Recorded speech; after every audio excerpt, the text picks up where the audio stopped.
Sa ibang balita, hulikam sa Antipolo, Rizal, patay sa pamamaril sa isang person with disability. Palaisipan sa mga kaanak ng biktima ang motibo sa krimen. Balitang hatid ni EJ Gomez. Sa kuha ng CCTV sa Barangay San Isidro, Antipolo City nitong Sabado, kita ang isang pick-up na nakaparada sa gilid ng kalsada. Maya-maya, inalalayan ng isang babaeng helper ang lalaking nakaupo sa passenger seat na isang PWD o person with disability. Pumasok sila sa isang eskinita na papasok sa gate ng kanilang bahay. Ilang sandali pa, may dumating na isang lalaki na balot ang mukha at nakasuot ng kapote at pinagbabaril ang PWD. Nagtakbuhan ang ilang taong nakatambay sa lugar.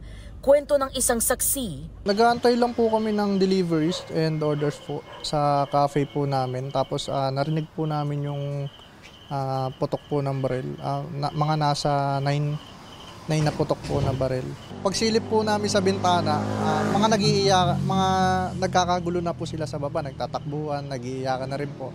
Base ron sa CCTV, nung pagbaba ng biktima, may lumapit na nakakapote. Tapos doon na sa pinagbabaril. Mga ilang hakbang na lang siguro tapos papasok na sa loob ng bahay nila. Agad naman po namin pinuntahan.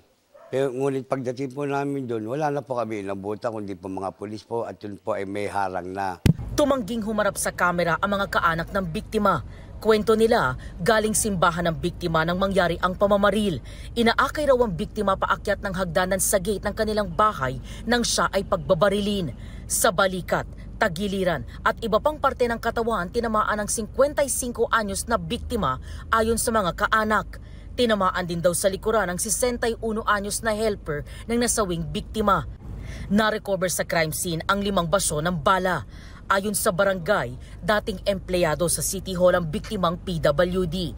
Palaisipan daw sa pamilya niya ang motibo sa pagpaslang. Patuloy ang investigasyon ng mga otoridad sa insidente. Gayon din ang pagtuntun sa gunman. EJ Gomez, nagbabalita para sa GMA Integrated News.